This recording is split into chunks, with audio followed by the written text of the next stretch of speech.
The Nintendo 64 might not be the first game console that comes to mind when you think of 90s horror gaming, but I'm happy to report there are still a handful of low-poly fright fests lurking in the blurry shadows of its lean library of games, with some darker and edgier experiences amongst the swaths of cute 3D platformers and sports titles that the system is better known for. And today we'll be taking a terrifying tour through all of the titles that I could dig up, along with veering off into the fringes with some adjacent genre examples as well.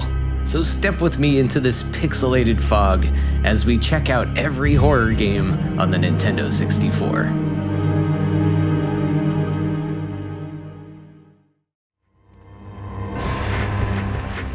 Now let's get this carnage started with an entry in one of the most popular horror game franchises of all time, and perhaps the most ambitious port on the N64. It's Resident Evil 2. Originally released on the PS1 by Capcom, this was a hugely successful follow-up to its predecessor, with this sequel seeing more undead hordes take over Raccoon City 2 months after the events of the first game. This time around, you can choose from rookie cop Leon Kennedy or Claire Redfield in search of her brother Chris, with each character facing their own respective challenges and sequences of events, and with lots of roaming zombies to blast and monsters to get licked by.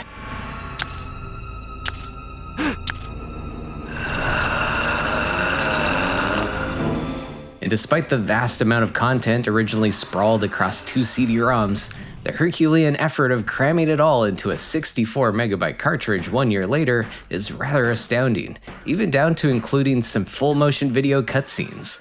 I just bask in that crunchy compression. There's a gun inside. Better take it with you.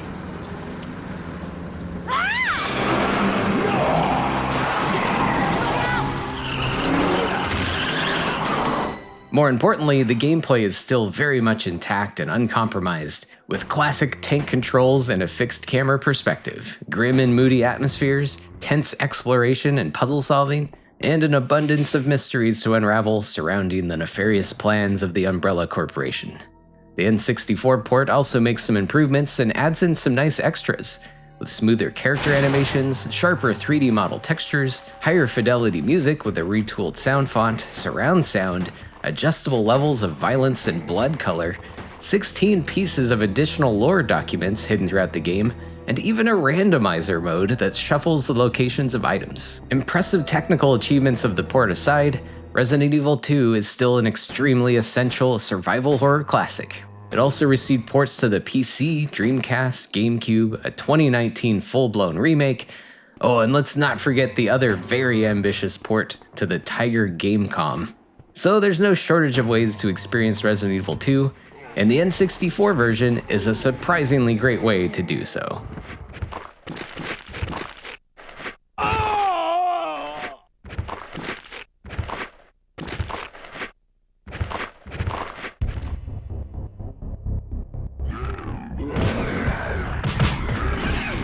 Next up is another N64 port of a PS1 horror gem with Nightmare Creatures, released in 1998, about 1 year after the original version, and developed by Callisto Entertainment.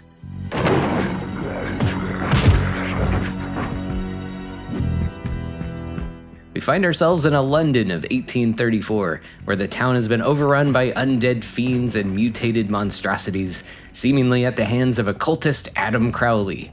It's now up to our 2 playable characters, Ignatius and Nadia, luckily both well versed in combo-laden martial arts.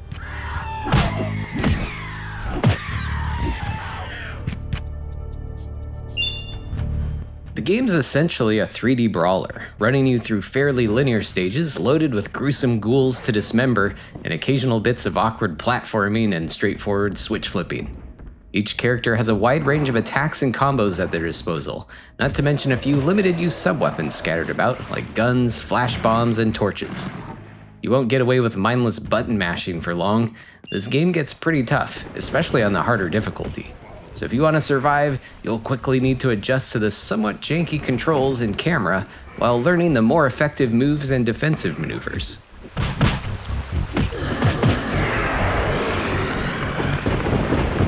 The action is fast-paced and drenched with over-the-top fountains of blood and gore, but it still retains an effective grim and spooky atmosphere, and the dreary London setting is a great fit, almost emanating a low-poly Bloodborne kind of vibe. Regarding the port differences, some minor alterations were made for the N64 version, most notably the lack of F&B cutscenes, which have been replaced with some scrolling text interludes, along with the option to remove the adrenaline meter, which was previously an element that ramps up the challenge but won't allow much time for exploring your surroundings carefully. Graphically, things have a mildly cleaner look with less texture warping than the PS1, but it's probably up to personal preference as to which port looks better.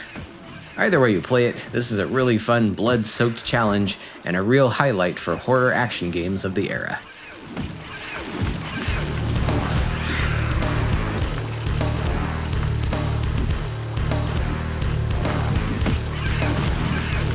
If I am to join you, I must die. It is prophecy.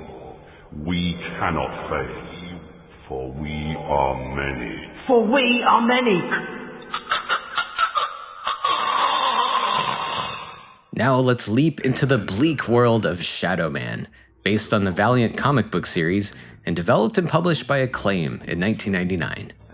In what might be one of the more grim and dark titles on the console, you control Michael Leroy, the current incarnation of the Shadowman, a voodoo warrior who protects the living realm from anything crossing over from the dead side.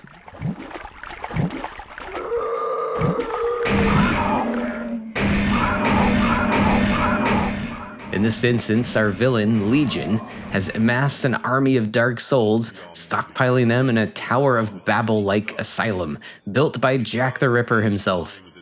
Voodoo priestess Mama Nettie has an apocalyptic vision of this plan, and Michael's adventure begins. Herald of the apocalypse. Beacon's fire confirms everything I feared. The end common, Shadowman. The game itself is a third-person 3D action platformer, reminiscent of something like Tomb Raider, with plenty of exploration and precarious ledge grabbing, but also with some Metroidvania elements, as you obtain new abilities cleverly presented in tarot card form, and you'll do a fair amount of backtracking to get to areas previously inaccessible, all while collecting souls along the way. The play controls are very much a clunky product of its time, and even your initial weapon feels pretty sluggish. But once you get used to things, you might appreciate the care put into creating Shadowman's eerie and mystical atmospheres. I am the Lord of Deadside. There are plenty of other characters to interact with, lots of fully voiced dialogue, and an engaging plot, rich with lore from the comics to keep things interesting. Now, I won't dissuade anyone from trying the N64 version, but there are plenty of other ports as well, including PC, PS1, Dreamcast, but likely the best choice would have to be the recent remaster by Night Dive Studios, which adds extra content that was originally cut from the game, along with improved performance and upgraded graphics that still retain that classic jagged look.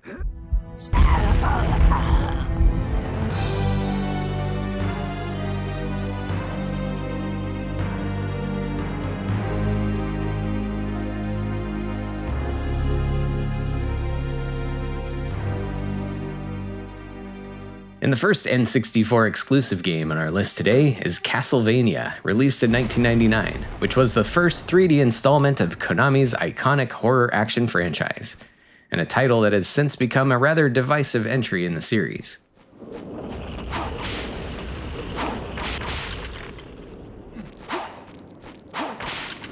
You can play as Carrie Fernandez, a magic-wielding orphan girl, or Reinhard Schneider, whip-wielding heir to the Belmonts, in yet another mission to stop the impending resurrection of Count Dracula. While the mood is clearly in line with previous Castlevania games, this first foray into 3D introduces all sorts of experimental approaches to adapting the 2D gameplay foundation. Combat opens up a bit with a basic targeting system and some various dodge and slide moves to avoid getting hit. And the platforming adds in ledge grabs to scale some rather imposing obstacles, and a rather finicky camera that might kill you more often than the actual enemies. Boss fights also tend to take on a much grander and very epic scale, demonstrated early on with your first big encounter with a massive skeleton boss surrounded by a squad of skeletons on motorcycles.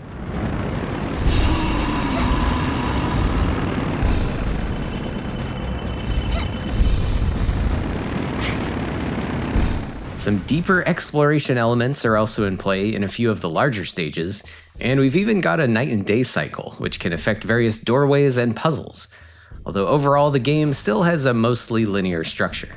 And there are some very, let's say, memorable moments throughout the game, like the hedge maze where you chase a small child around while being relentlessly mauled by a chainsaw-wielding Franken-dude, or the infamous magical nitro section of the game, where you must carry an explosive item through several dangerous rooms where a single jump or taking any damage will make you explode.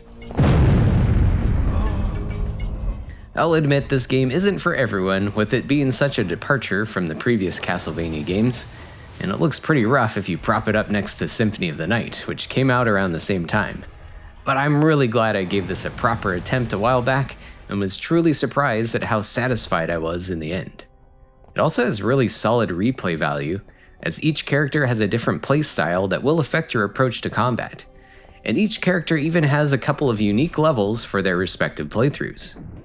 Now, if you're curious to go deeper on this one, I did a one-off review of this a while back, or it will also be covered in my ongoing series on the Castlevania franchise.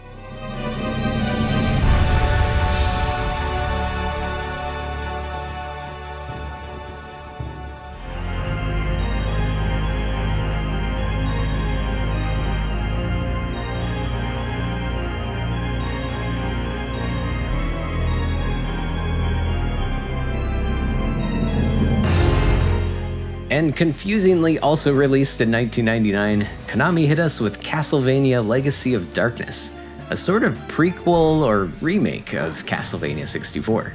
It's no secret that the previous N64 Castlevania game was a bit rushed to release, with a lot of ideas and content cut in order to finish on deadline. So Legacy of Darkness feels more like a director's cut or expanded version of the game as opposed to something entirely new. At first, your only choice for a playable character is Cornell, the shape-shifting man-beast, on a mission to rescue his sister from being sacrificed to Dracula. The gameplay engine is essentially the same, but it does have some alterations to the camera options and lock-on controls, although personally I didn't feel like any massive improvements were made in that regard. The game also supports the N64 expansion pack and features a high-resolution option, but honestly, the frame rate suffers so badly that you're better off leaving it in low-res for a much smoother experience. More importantly, Legacy of Darkness includes some all-new stages and bosses, and completely reworks many of the existing ones.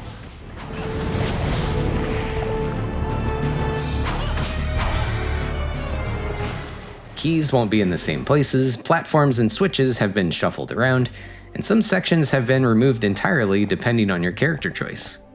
Basically, things will look familiar but still feel fresh, and I'd say this version is definitely worth playing if you enjoyed the original. Beyond Cornell's playthrough, there are also 3 other characters that can be unlocked, including the original Carrie and Reinhardt, so there's plenty of wall meat on the bone here to enjoy.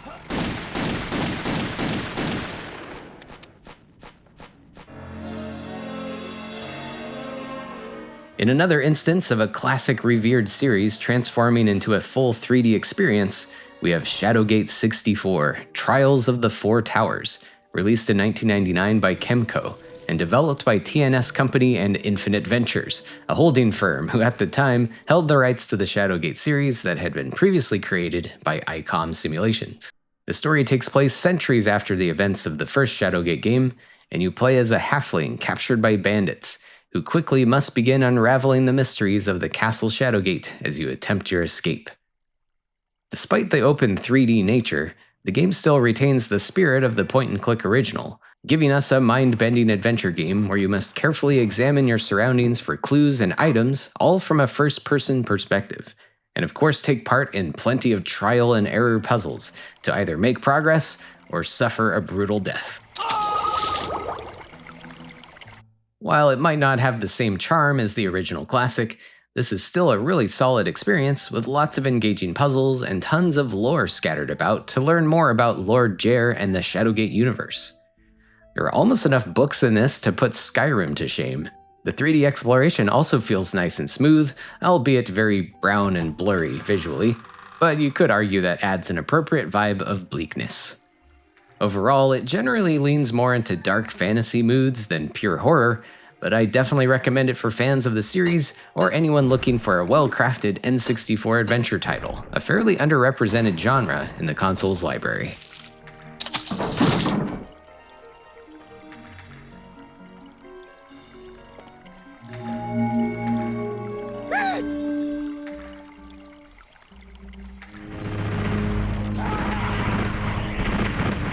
Now, first-person shooters were a very well-represented genre on the N64 for obvious three-dimensional reasons.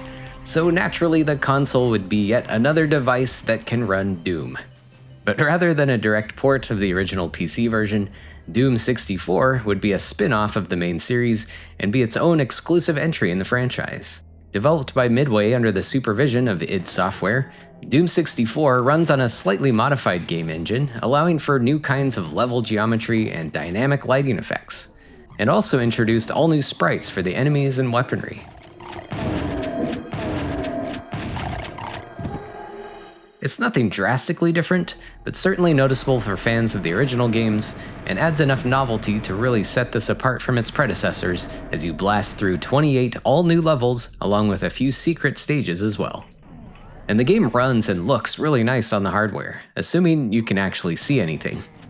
The dynamic lighting adds a lot of tension and creepiness to the ominous environments, so I have to imagine some of the really dark areas are intentionally designed to be nearly pitch black. But you can also adjust brightness settings as needed depending on your setup. The demonic, eerie vibes are emphasized further with a great moody soundtrack by Aubrey Hodges, who also did great work on the score for the PS1 port of Doom.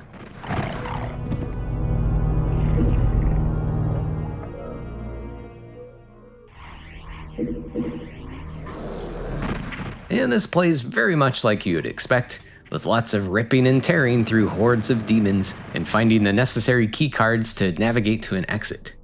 There are also plans for this game to have a few extra stages and demons added in, but were ultimately cut for cartridge space concerns, along with the unfortunate lack of a multiplayer mode, with Midway citing concerns of slowdown issues and stating that multiplayer deathmatches wouldn't be competitive anyway due to players being able to see each other's screens. Doom 64 would be well received critically and commercially, and eventually would receive fan-made PC ports in the following years, until an official remaster would be produced by Night Dive Studios in 2020, which cleans up the graphics for modern systems and restores the lost levels that were originally cut.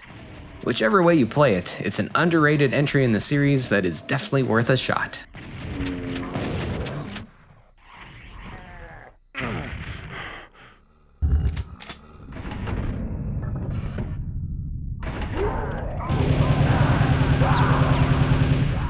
Midway's development work for Doom would impress id Software enough to have them be rehired for the N64 port of Quake, released in 1998. It would not be its own unique spin-off game like Doom 64, but rather a somewhat scaled-down version to accommodate the limited cartridge size, cutting 6 of the single-player levels down to 25 total and removing the multiplayer co-op mode. It does support 2-player deathmatch, however, with all the original maps included, along with one new exclusive one. Overall, this is a pretty solid port, all things considered, and worth trying out for N64 enthusiasts, but with the myriad of ways to play Quake these days, there are certainly much better options out there, especially if you care about good play control. Regardless, this successor to Doom still remains one of the best FPS games of all time, rich with dark gothic atmosphere, blended with grim futuristic overtones, and loaded with chunky gore and disgusting beasts.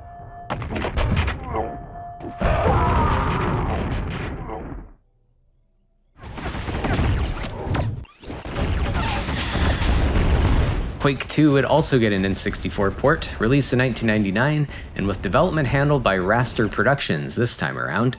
Again, there wasn't a drastic departure in gameplay here, but the N64 version does feature some different levels and multiplayer maps, and also includes the new mission objective style of progression that was introduced in the PC sequel.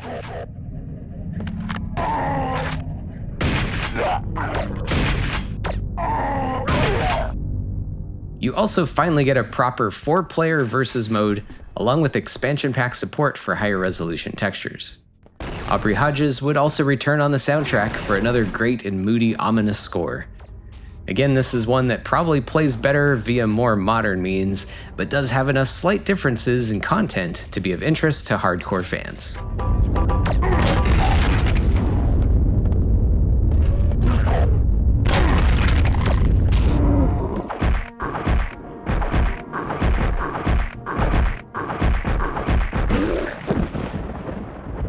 And for one more id Software title ported to the N64, we have the dark fantasy FPS classic Hexen, released in 1997.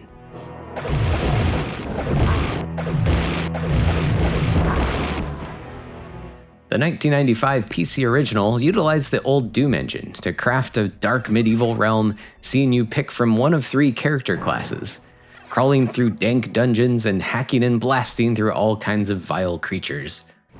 It does feature more exploration and platforming than Doom, so it may have more crossover appeal for fans of first-person action RPGs, if you don't mind getting hopelessly lost, like I often do.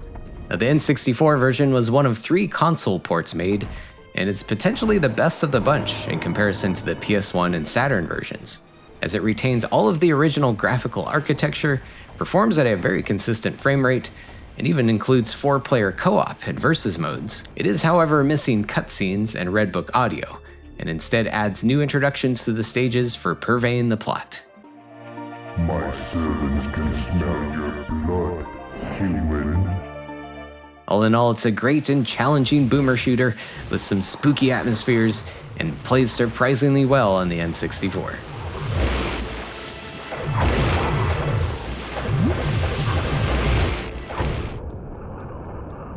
And while this next series of FPS games is drifting even further beyond typical horror themes, I have to give brief mention to Acclaim's Turok series, full of gory dinosaur action and pulpy B-movie vibes. The initial entry in the franchise, Turok Dinosaur Hunter, was the first FPS game on the N64, adapting another Valiant Comics property into a very well-received title at the time, putting a fresh spin on Doom-likes with a fun premise and some extra emphasis on exploration and platforming. It also spawned 2 sequels on the console, Turok II Seeds of Evil and Turok III Shadow of Oblivion, which pushed the game's stories further into sci-fi biomutant territory, along with a spin-off multiplayer-focused entry in Turok Rage Wars. The series also expanded into several handheld games and new entries on other later console generations, and more recently has seen the original trilogy get the Night Dive remaster treatment, and even a new game was announced during the 2024 Game Awards. Again, these aren't pure horror by any means, but essential FPS titles in the N64 library.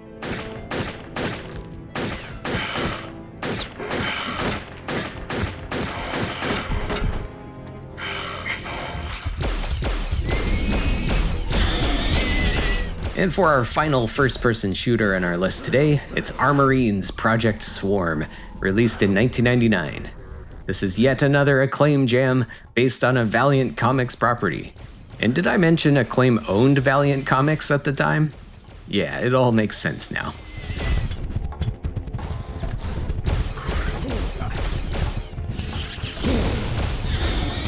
Armorines reuses the engine used in Turok 2 to put forth a Starship Troopers-like experience, as you can play as one of 2 different Space Marines tasked to defend the planet from hordes of alien bug monsters. Each character has their own loadout and a variety of futuristic weapons available as you blast through a mix of free-roaming FPS and on-rails shooting segments. This one certainly feels a bit rougher around the edges than the more established shooters on the system, but it can still be some good trashy fun, especially if you can wrangle up some pals for 2-player co-op or a variety of 4-player modes. And if you can believe it, there is actually not a Night Dive remaster of this game. Hopefully someday.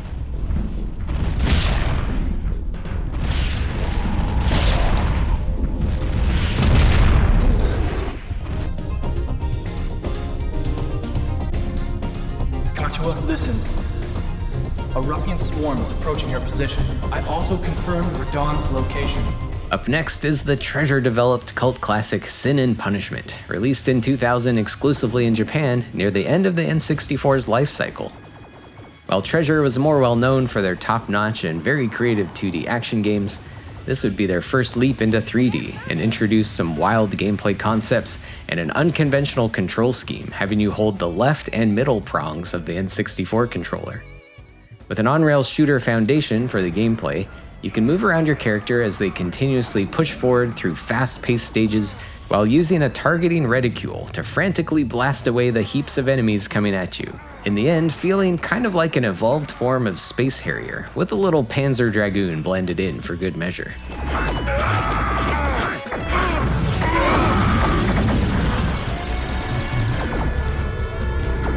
Salty, watch out behind us! Nice shot, keep it up! The premise puts you in a dystopian future, where genetically engineered creatures, originally meant to be a food source, would eventually mutate into flesh-hungry monstrosities.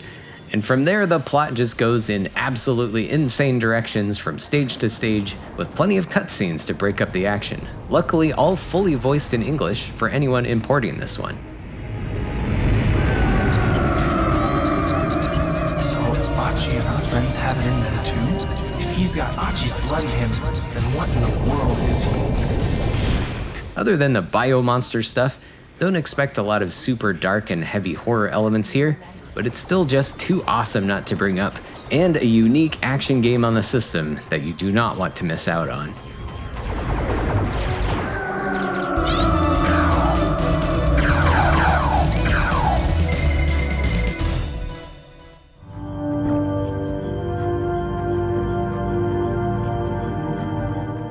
While we're on the bio-horror tip, we have the wild mutated genre experiment from Konami, Hybrid Heaven. Released in 1999, mashing together 3D platforming and exploration with a sorta turn-based combat system, with wrestling moves.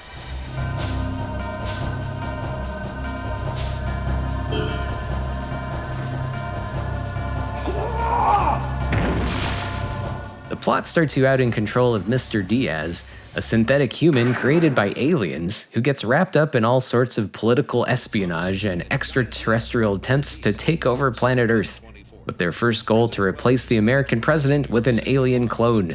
To stop this, you must go deeper and deeper into their underground complex, battling other clones, robots, agents, and freakish genetic mutations.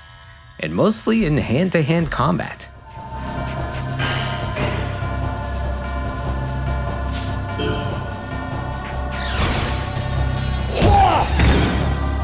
I haven't played super far into this one yet, but it's a fascinating take on the typical RPG formula, with a lot of tactical options open to you as you can move around in real time while waiting for an action meter to fill up, and then make your choice of which body part to utilize, all of which can also be leveled up and individually improved.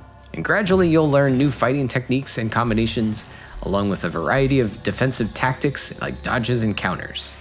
Mix that with a Kojima-esque storyline, and you've clearly got something special here, although it's probably not a game for everyone with its unconventional execution. But with so few RPGs on this console, this is definitely one of the more intriguing ones, and one I might like to delve into further eventually.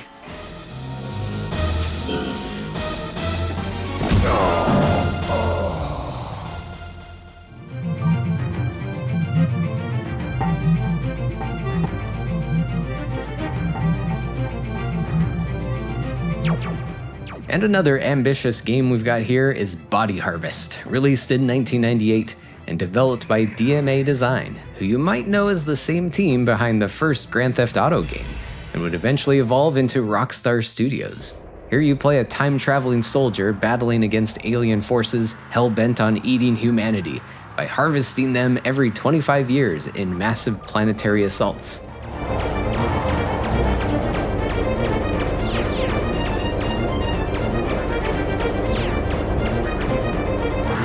The gameplay is a bit tricky to pin down, but it's generally a third-person shooter, mixed with tons of vehicular combat, with a very expansive selection of cars, tanks, and even flying vehicles to work with. Some adventure game elements are also present, as you can go into buildings to look for items and interact with NPCs.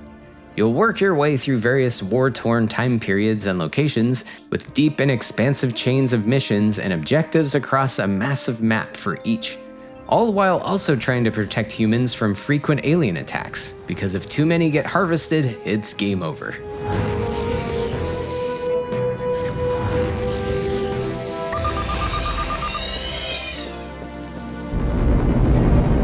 Now this game can get a bit overwhelming, honestly, with a very high amount of challenge and a lengthy campaign that sometimes lacks clarity on what you need to do next. But something about this game is rather captivating, especially considering its connections to the GTA series, as you can clearly see the beginnings of many ideas that would be refined in later works like Grand Theft Auto 3.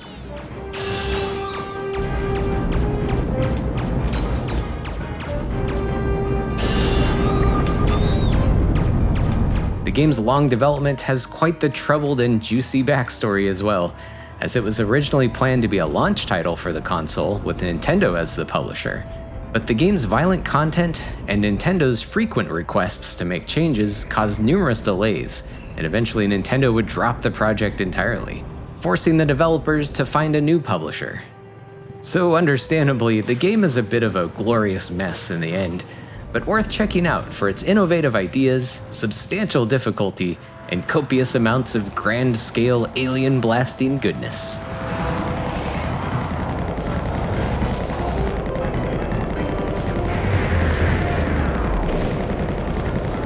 have been no serious side effects reported so far. I think we need to stop production before... And of course, we gotta dip into the giant monsters wreaking havoc genre, right? While sadly Godzilla is nowhere to be found in the N64 library, we are at least treated to Rampage World Tour, a port of Midway's 1997 arcade game and sequel to the classic Rampage.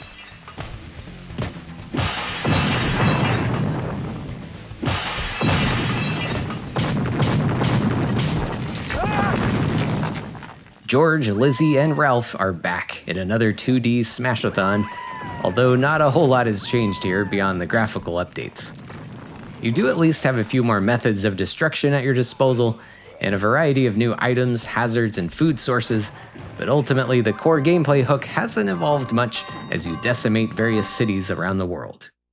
It's still very chaotic fun, especially in multiplayer, but it can be exhaustingly repetitive after a while.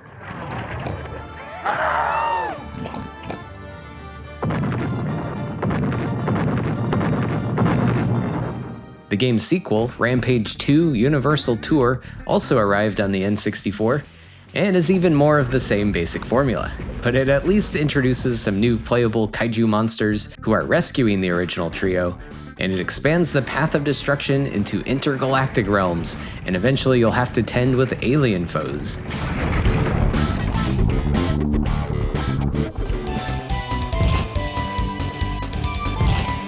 And for a quick mention of a kaiju-adjacent Japanese exclusive, Bandai would of course release an Ultraman game.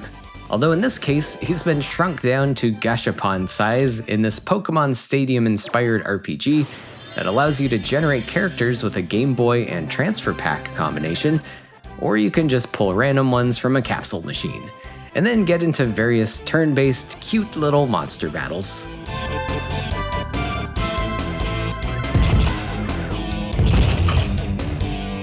Now the next batch of games here will continue to drift a little further off of typical horror, but in efforts to cast a wide net here, I think they're worth some quick mentions. So we've even got a visual novel on deck here today, with the Japanese exclusive Yakochu 2 Satsujin Koro, which was preceded by a game on the Super Famicom, but the two have unrelated stories. It's a text-driven, choose-your-own-adventure format that was well established for sound novels at the time, with the story starting off with you surviving a boat explosion and using a lifeboat to find another mysterious ship, the Pandora, and your investigation of murderous mysteries begin. This is definitely more of a dark thriller kind of setup than supernatural horror, from what I can tell, and unfortunately it hasn't received a fan translation patch or anything to convert it to English, but there is a nice translated playthrough floating around YouTube if you're curious.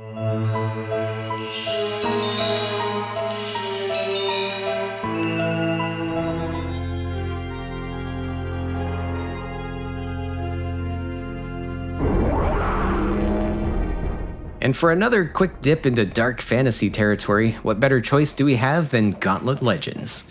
The N64 certainly has a handful of sword and sorcery games in its library, but if you're looking to hack and slash your way through dank caves and massive hordes of monsters, this is a great way to do so. Gauntlet Legends builds further upon the foundations of its classic arcade predecessors, with more RPG elements like leveling up with experience points, an expanded inventory system with lots of fun new power-ups, and a very beefy campaign for up to 4 players, an absolute blast with multiple people.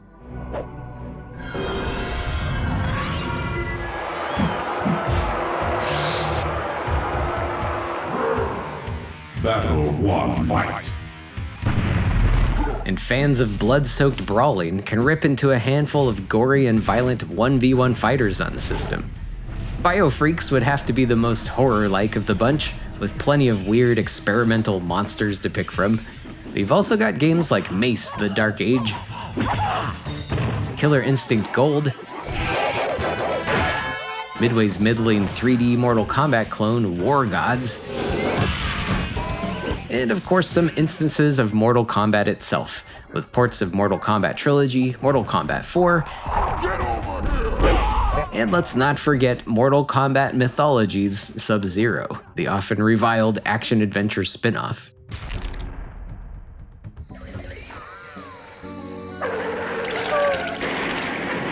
Now the real gorehounds will get a kick out of this one. Or, cartoon hounds, I guess. It's Scooby-Doo Classic Creep Capers, a kid-friendly, spooky adventure game where you control Shaggy and Scooby-Doo, and big surprise, you solve mysteries. There are 4 supernatural scenarios here, 3 of them based on classic episodes of the Hanna-Barbera cartoon, and 1 original one. And basically you wander around looking for clues and conversing with your pals in each wacky whodunit. You have a courage meter that will go down if you get scared by random things or touch ghost dinosaurs or whatever, but luckily there are Scooby snacks littered about to restore it. The gameplay is pretty simple and probably a lot of fun for younger players or fans of the show. And this might be a fun little Halloween game for the kiddos.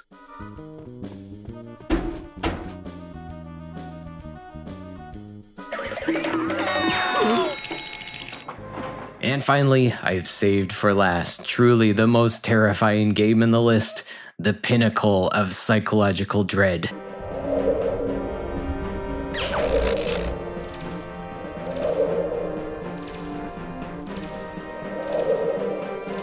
If you've played this before, you know. I beat this game on hard mode once, and still have nightmares. It's too scary to even review it right now. Anyways, I hope you enjoyed the video today, and make sure to check out some of my other horror game tours for other consoles. And if you think I overlooked a game in my list here, drop a comment and let me know. Or at least name drop your favorite game from the list. Thanks so much for watching, and we'll catch you next time. Oh no! We're dead. We're so dead. What's happening to his head?